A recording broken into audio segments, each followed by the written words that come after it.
Project Sundial, the quest for ultimate destruction. In the 1950s, the United States initiated a highly classified project known as Sundial. Much of its details remain undisclosed, but its objective was clear: the development of a single nuclear bomb so powerful that it could obliterate all of human civilization. Conceived with cold, calculated logic by a brilliant scientist, Sundial was theorized to have an energy yield equivalent to 10 billion tons of TNT, an explosive force so immense that it would surpass the power of all the bombs dropped during World War II by a factor of 3,000. To put that into perspective, if the bomb that devastated Hiroshima were detonated every minute, it would take over 15 months to match the destructive capability of Sundial.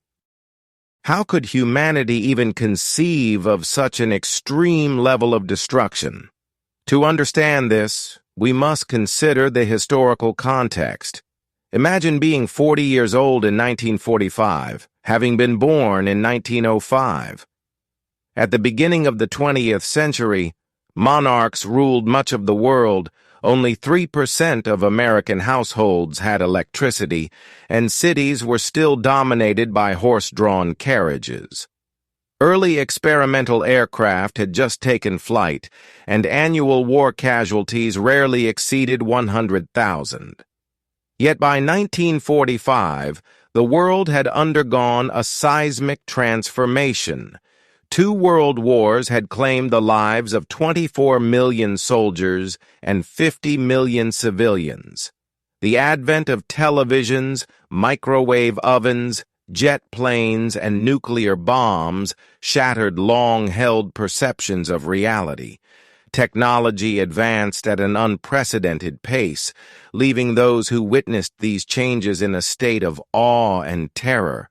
Suddenly, no place on Earth, from the deepest ocean to the edge of space, was safe.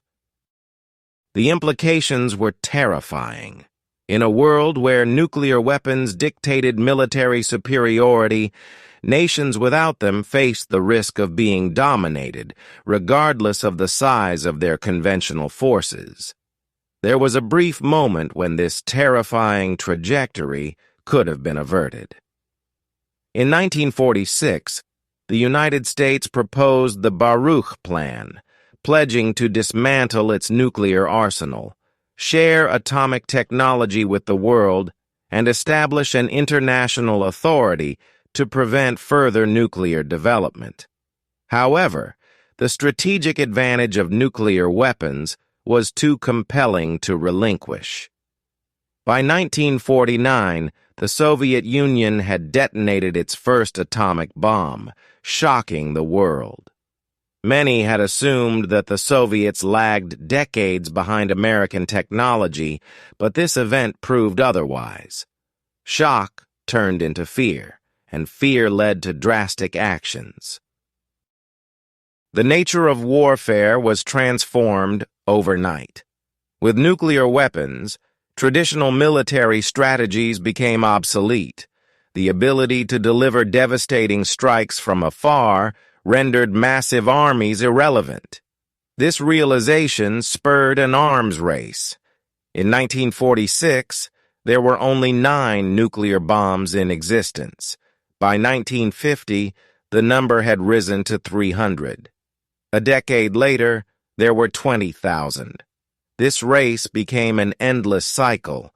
One superpower would develop a more powerful bomb, detonate it, and the other would respond by creating an even greater weapon. One of the key figures in this nuclear escalation was Edward Teller, a Hungarian theoretical physicist. Teller was among the first to recognize the potential of nuclear fission and contributed to the development of atomic bombs. However, he believed these weapons were not powerful enough. His vision was one of absolute security through overwhelming force. He relentlessly advocated for the creation of even more devastating nuclear weapons, despite opposition from many of his fellow scientists. In the 1950s, the fear of Soviet nuclear advancements played to his advantage, securing him a blank check from the military to pursue his most destructive ideas. Within a few years, Teller helped develop the hydrogen bomb, a weapon so powerful that it required a conventional atomic bomb just to trigger it. The first hydrogen bomb test in 1952 obliterated an entire Pacific island. 2 years later, an even larger hydrogen bomb was detonated, producing an explosion 1,000 times more powerful than the Hiroshima bomb. This terrifying new reality shifted the focus of war. No longer was it about achieving victory. Instead, the stakes were total annihilation. Yet, Teller was not satisfied. He envisioned a bomb so powerful that it would render all other nuclear weapons irrelevant. Thus, the top-secret project Sundial was conceived, a bomb designed to be the ultimate deterrent, capable of erasing civilization itself. Unlike conventional nuclear weapons, Sundial was not intended to be deployed on enemy territory. Instead, it was conceived as a backyard bomb, capable of destroying the world from its own launch site. Its location remains unknown, but it may have been planned for storage in a central part of the country, on a remote island, or even aboard a ship. The core idea was simple yet horrifying. If an enemy attacked, the United States would retaliate by triggering global annihilation. From what is known, Sundial would have been an enormous device, weighing at least 2,000 tons, and comparable in size to a 250-meter-long cargo ship. Its explosion would have released a force of 10 billion tons of TNT, an almost incomprehensible amount of energy. If detonated in Nevada, the immediate effects would have been cataclysmic. A fireball up to 50 kilometers in diameter would have appeared, incinerating everything within a 400-kilometer radius in an instant. The surrounding desert would have turned to glass. The blast wave would have propelled atmospheric layers into space, triggering a magnitude 9 earthquake across the United States. The resulting radioactive fallout would have blanketed the planet, leading to a nuclear winter. Global temperatures would have dropped by 10 degrees Celsius, contaminating water supplies and causing worldwide crop failures. The majority of the human population would have perished. Fortunately, Sundial was never built.